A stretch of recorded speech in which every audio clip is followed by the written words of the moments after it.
नमस्कार दोस्तों, स्वागत है आपका हमारे YouTube चैनल स्टडी ज्ञान 785 पर। दोस्तों, यदि आप हमारे चैनल पर नए हो तो चैनल को सब्सक्राइब कर लीजिए और बेल आइकन को प्रेस कर लीजिए, जिससे कि आपको नोटिफिकेशन मिल सके। दोस्तों, हमने हमारी पिछली वाली जो क्लासें हैं उनमें बात की थी। हमने सबसे पहले बात की थी हमने जयपुर के उत्तराधिकारी संघर्ष के बारे में। उसके अलावा बात की थी तुंगा के युद्ध के बारे में।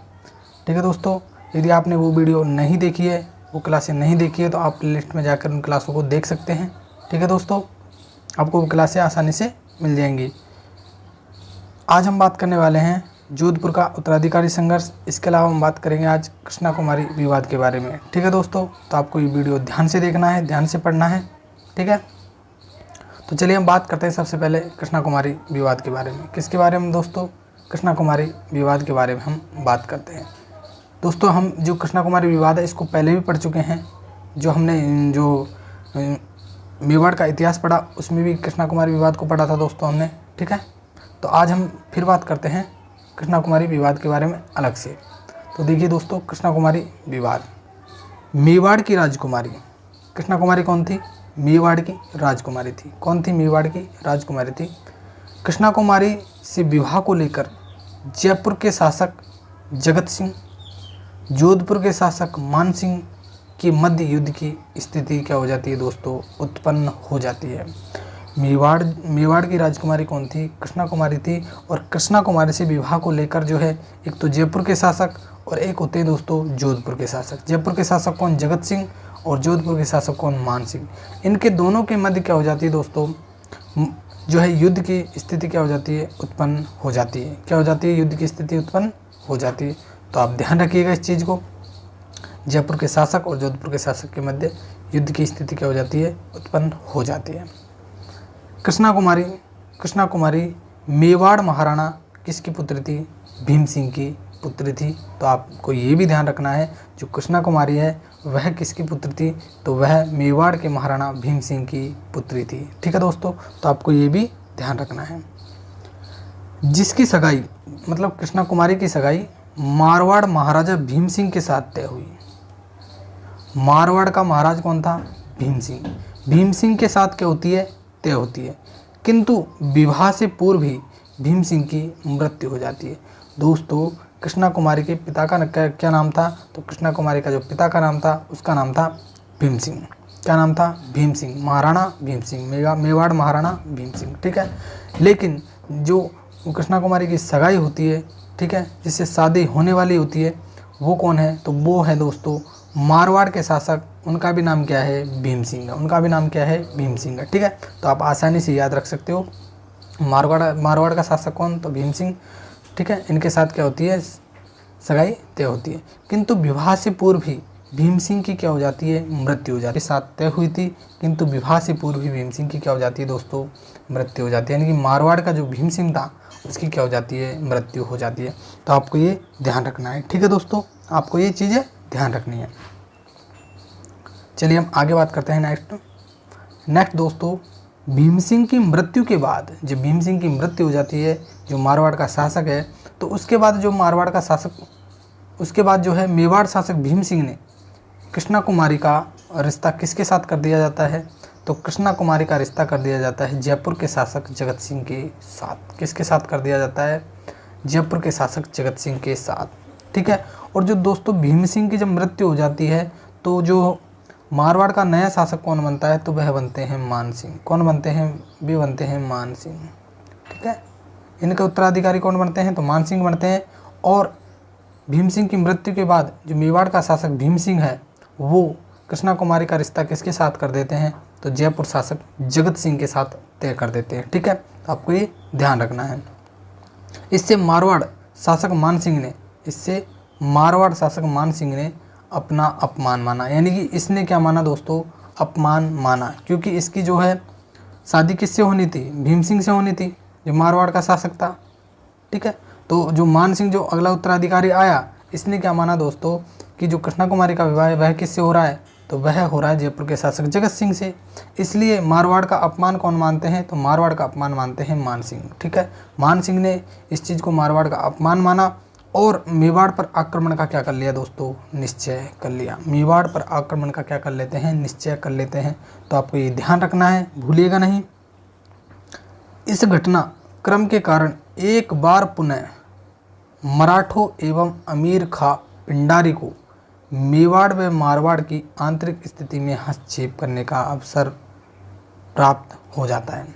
ठीक है दोस्तों, इस घटनाक्रम के कारण एक बार पुनः मराठों एवं अमीर खां पिंडारी को मेवाड़ व मारवाड़ की आंतरिक स्थिति में हस्तक्षेप करने का अवसर प्राप्त हो जाता है। यानी कि जो कृष्णा कुमारी घटना है, कृष्णा कुमारी विवाद है, उसके कारण जो है दोस्तों मराठों एवं अमीर खां पिंडारी जो मराठा थे उनको क्या हो जाता है, मेवाड़ व मारवाड़ की जो आंतरिक स्थिति है उसमें हस्तक्षेप करने का अवसर प्राप्त हो जाता है। ठीक है दोस्तों, तो आप ये चीज़ें ध्यान रखेंगे। ठीक है, आगे बात करें दोस्तों हम, तो मारवाड़ शासक मानसिंह का पक्ष लेते हुए अमीर खां पिंडारी ने मेवाड़ में डेरा डाल दिया। ठीक है, क्योंकि जो मारवाड़ का शासक मानसिंह था वह मेवाड़ पे जो क्या है आक्रमण करने का निश्चय लेता है और अमीर खां पिंडारी से क्या कर लेता है, जो है अमीर खां पिंडारी का जो पक्ष, वो मानसिंह जो है, मानसिंह का पक्ष कौन ले लेते हैं, अमीर खां पिंडारी जो क्या थे, मराठा थे, और मेवाड़ में क्या डाल देते हैं, डेरा डाल देते हैं। ठीक है, क्योंकि इनको तो जो है मराठों को जो है हस्तक्षेप करने का मौका मिल गया था, इसीलिए क्या दिया, इन्होंने साथ दिया। ठीक है, अमीर खां पिंडारी ने कृष्णा कुमारी की शादी मान सिंह से करने या कृष्णा कुमारी की हत्या करने का प्रस्ताव रखा। अमीर खां पिंडारी ने क्या प्रस्ताव रखा, तो अमीर खां पिंडारी प्रस्ताव रखते हैं कि या तो कृष्णा कुमारी की शादी मान सिंह से की जाए जो मारवाड़ का शासक है, या फिर कृष्णा कुमारी की क्या की जाए दोस्तों, हत्या की जाए। इसका क्या रखते हैं, वो प्रस्ताव रखते हैं। किसके सामने रखते हैं, तो मेवाड़ महाराणा के सामने ये प्रस्ताव रखते हैं। और उनकी बात नहीं मानने पर मेवाड़ को उजाड़ने की धमकी दी जाती है। ठीक है दोस्तों, यदि ये बात नहीं मानेंगे तो फिर मेवाड़ को उजाड़ने की क्या दी जाती है, धमकी दी जाती है। ठीक है, अंत में क्या निष्कर्ष निकलता है दोस्तों, तो अंत में 21 जुलाई 1810 ईस्वी को 21 जुलाई 1810 ईस्वी को कृष्णा कुमारी के जीवन की समाप्ति के साथ इस विवाद का पटाक्षेप हो जाता है। और दोस्तों राजस्थान में मराठा हस्तक्षेप का यह सबसे काला अध्याय था। राजस्थान में मराठा हस्तक्षेप का यह सबसे काला अध्याय था। ठीक है दोस्तों, कृष्णा कुमारी को जहर देकर मार दिया जाता है। ठीक है, इसके बाद में जो है ये राजस्थान में मराठा हस्तक्षेप का यह सबसे काला अध्याय था। तो आपको कृष्णा कुमारी विवाद बिल्कुल अच्छे से याद होना चाहिए, आप इसको रट लीजिए। ठीक है दोस्तों, क्योंकि यहाँ से क्वेश्चन पूछा जाता है। चलिए हम बात करते हैं नेक्स्ट दोस्तों। नेक्स्ट बात करें दोस्तों जोधपुर का उत्तराधिकारी संघर्ष। कौन दोस्तों, जोधपुर का उत्तराधिकारी संघर्ष। कि जोधपुर में उत्तराधिकारी संघर्ष कैसे हुए, ठीक है, किस किस के मध्य हुआ। तो राजस्थान में सबसे महत्वपूर्ण उलझन जोधपुर राज्य के उत्तराधिकारी के प्रश्न को लेकर उत्पन्न होती है और वह कई वर्षों तक क्या है दोस्तों, चलती रही, कई वर्षों तक चलती रही। जोधपुर का महाराजा अभय सिंह, जोधपुर महाराजा अभय सिंह का भाई बखत सिंह जोधपुर का शासक बनना चाहता था। यानी कि जोधपुर महाराजा अभय सिंह का भाई जिसका नाम क्या था, बखत सिंह, बखत सिंह जोधपुर का शासक बनना चाहता था। ठीक है, अभय सिंह की जगह भगत सिंह क्या बनना चाहता था, शासक बनना चाहता था। ठीक है, जून 1749 ईस्वी में अभय सिंह की मृत्यु हो जाती है दोस्तों, और उसके बाद उसका पुत्र राम सिंह क्या है, जोधपुर की गद्दी पर बैठ जाता है। यानी कि बखत सिंह नहीं बैठ पाता है, अभय सिंह अपने पुत्र को बैठा देते हैं उनकी मृत्यु के बाद में, जिनका नाम है राम सिंह। राम सिंह जो है जोधपुर की गद्दी पर बैठ जाते हैं। ठीक है, अब दोस्तों बखत सिंह और राम सिंह में क्या हो जाता है, टकराव हो जाता है। चलिए हम आगे देखते हैं। नवंबर 1750 ईस्वी में बखत सिंह ने राम सिंह को हराकर गद्दी हथिया ली। बखत सिंह क्या करते हैं, जो अभय सिंह के भाई हैं, ठीक है, राम सिंह यानी कि चाचा हैं, तो वो क्या करते हैं, राम सिंह को हरा देते हैं और अपनी गद्दी हथिया लेते हैं। ठीक है, राम सिंह भागकर जयपुर आ जाते हैं। राम सिंह भागकर कहाँ आ जाते हैं, जयपुर आ जाते हैं। और उस समय जयपुर का जो शासक होते हैं वो कौन होते हैं, सवाई माधो सिंह होते हैं, और माधो सिंह से शरण प्राप्त कर लेते हैं और मराठों से सहायता प्राप्त करने का प्रयास करते हैं। ठीक है दोस्तों, राम सिंह कहाँ जाते हैं? जयपुर भागकर आ जाते हैं और माधो सिंह से शरण प्राप्त कर मराठों से सहायता प्राप्त करने का क्या करते हैं? प्रयास करते हैं। तो आपको ये ध्यान रखना है कि उत्तराधिकारी संघर्ष किस किस में हुआ था। अभय सिंह का भाई था बखत सिंह, ठीक है, अभय सिंह का पुत्र था राम सिंह, तो बखत सिंह और राम सिंह में क्या होता है? उत्तराधिकारी संघर्ष होता है। राम सिंह भागकर जयपुर आ जाता है और माधव सिंह से शरण प्राप्त कर लेता है और मराठों से सहायता प्राप्त करने का प्रयास करता है। ठीक है, तो आपको ये ध्यान रखना है। सन 1752 ईस्वी में जब बखत सिंह ने अजमेर पर अधिकार कर लिया, बखत सिंह अजमेर पर अधिकार कर लेता है, तब उसका विरोध करने के लिए मराठों को एक नया कारण मिल जाता है। मतलब जब बखत सिंह ने अजमेर पर अधिकार कर लेता है, बखत सिंह अजमेर पर जो है अधिकार कर लेता है, तब उसका विरोध करने के लिए मराठों को एक नया कारण मिल जाता है। ठीक है, क्योंकि मराठे स्वयं अजमेर पर क्या करना चाहते थे? अधिकार करना चाहते थे। क्या करना चाहते थे? मराठे जो है अजमेर पर अधिकार करना चाहते थे, क्योंकि बखत सिंह जो है अजमेर पर अधिकार कर लेता है और मराठे भी जो है अजमेर पर अधिकार करना चाहते थे।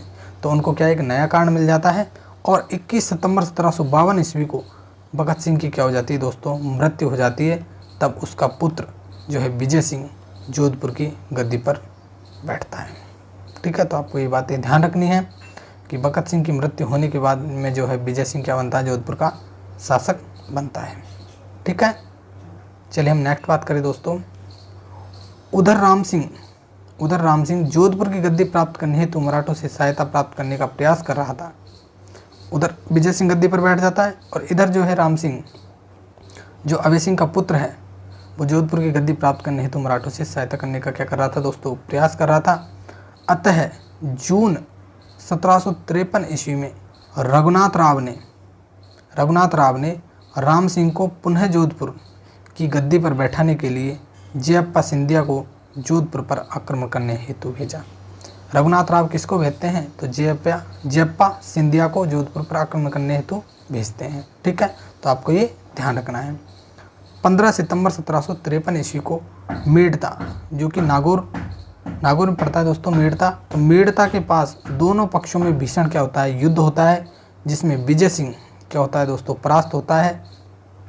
परास्त होकर कहाँ भागता है? तो नागौर की तरफ भागता है और नागौर दुर्ग में क्या लेता है?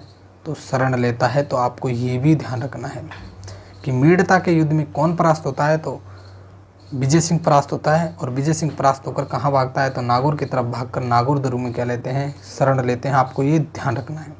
विजय सिंह कहाँ शरण लेते हैं? तो नागौर दुर्ग में शरण लेते हैं। ठीक है, चलिए आगे बात करें दोस्तों। बाद में विजय सिंह ने फरवरी 1756 को निम्न शर्तों के साथ क्या कर ली दोस्तों? संधि कर ली। क्या कर लेते हैं? संधि कर लेते हैं। अब संधि में क्या क्या शर्तें होती है देखते हैं दोस्तों। चलिए आगे चलते हैं। अब दोस्तों हम यदि शर्तें देखें कि विजय सिंह क्या क्या शर्तें रखते हैं संधि में। अजमेर और गठबिडली जो तारागढ़ है, अजमेर का जो तारागढ़ और गठबिडली है, मराठों के अधिकार में रहेंगे। मतलब मराठों और विजय सिंह में क्या होती है दोस्तों? संधि होती है कि अजमेर और तारागढ़ किसके अधिकार में रहेंगे? तो मराठों के अधिकार में रहेंगे। इसके अलावा जालोर सहित आधा मारवाड़, जिसमें सांबर, मारोठ, सोजत और परबतसर, केकड़ी के 84 गांव क्या होंगे दोस्तों? सम्मिलित होंगे, पर राम सिंह का अधिकार मान लिया गया। ठीक है, और जोधपुर, नागौर तथा मेड़ता पर विजय सिंह का प्रभुत्व मान लिया गया। ठीक है, सांबर, मरोठ, सोजत, परबतसर, केकड़ी के 84 गांव सम्मिलित थे। इस पर क्या होगा? राम सिंह का अधिकार होगा। और जोधपुर, नागौर, मेड़ता पर किसका अधिकार होगा? तो विजय सिंह का अधिकार होगा। ठीक है, ये शर्त रखी जाती है। ठीक है, तो गांव उनको बांट दिए जाते हैं दोस्तों, विजय सिंह को और राम सिंह को। विजय सिंह ने युद्ध की क्षतिपूर्ति के लिए दोस्तों 50 लाख रुपए मराठों को देना स्वीकार करते हैं, जिसमें 25 लाख प्रथम वर्ष और शेष राशि आगामी 2 वर्षों में 2 किस्तों में देनी थी। ठीक है, आगामी 2 वर्षों में 2 किस्तों में देनी थी। तो आपको ये भी ध्यान रखना है, विजय सिंह जो है युद्ध की जो क्षतिपूर्ति होती है, जो मेड़ता का युद्ध होता है उसमें क्षतिपूर्ति होती है, इसमें 50 लाख रुपए देना स्वीकार करते हैं। किनको? मराठों को। जिसमें 25 लाख तो प्रथम वर्ष और शेष जो आगामी राशि होती है वो 2 वर्षों में किस्तों में देनी थी। तो आपको ये शर्तें हैं जो ध्यान रखनी है। ठीक है दोस्तों आगे बात करते हैं चौथा पॉइंट। राम सिंह ने अपनी सहायता के बदले मराठों को 5 लाख देना स्वीकार किया। इधर राम सिंह कितना स्वीकार करते हैं तो 5 लाख रुपए देना स्वीकार करते हैं, जबकि विजय सिंह 50 लाख रुपए देना स्वीकार करता है। तो आपको ये ध्यान रखना है कि राम सिंह द्वारा 5 लाख रुपए देना स्वीकार किया गया। पांचवा पॉइंट दोस्तों, जोधपुर राज्य 1.5 लाख रुपए वार्षिक कर के रूप में मराठों को देगा। मतलब हर साल जो है जोधपुर राज्य 1.5 लाख रुपए वार्षिक कर के रूप में किसको देगा तो मराठों को देगा। राम सिंह द्वारा विजय सिंह की सीमा का अतिक्रमण करने पर विजय सिंह सैनिक कार्रवाई के लिए स्वतंत्र था। मतलब यदि राम सिंह यदि विजय सिंह की सीमा का अतिक्रमण करेगा तो विजय सिंह क्या करेगा, सैनिक कार्रवाई कर सकते हैं। तो ये भी शर्त रखी गई दोस्तों। ठीक है, एक नोट है दोस्तों, आपको ध्यान रखना है, केवल 2 ही राज्य ऐसे रहे हैं जो मराठों की लूटमार व हस्तक्षेप से बचे रहे। तो वो कौन कौन से है, तो वह है जैसलमेर और बीकानेर। तो आपको ये ध्यान रखना है, ये आपके लिए इम्पोर्टेंट है कि केवल 2 ही राज्य ऐसे रहे हैं जो मराठों की लूटमार व हस्तक्षेप से क्या रहे, बचे रहे, जिसका नाम है जैसलमेर और बीकानेर। तो दोस्तों मराठों ने इस प्रकार जो है हस्तक्षेप किया। 3 जो राज्य हैं वो इम्पोर्टेंट है, एक तो बूंदी के अलावा जयपुर के अलावा जोधपुर, जहाँ पर जो है मराठों ने सर्वाधिक जो है हस्तक्षेप किया और सर्वाधिक जो है धनराशि वसूली। तो आपको ये सारी चीज़ें ध्यान रखनी है, ये सारी इम्पोर्टेंट है आपके एग्ज़ाम के लिए। ठीक है दोस्तों, फिर मिलते हैं हम नेक्स्ट वीडियो में। यदि वीडियो आपको अच्छी लगी तो वीडियो को लाइक ज़रूर करिए और अपने दोस्तों में ज़्यादा से ज़्यादा शेयर करिए, और जो अपने हैंड नोट्स है वो आप बनाइए। ठीक है दोस्तों, और उनको बार बार रिवाइज कीजिए। ठीक है, तो फिर मिलते हैं नेक्स्ट वीडियो में। जब तक के लिए थैंक यू, गुड बाय, जय हिंद, जय भारत।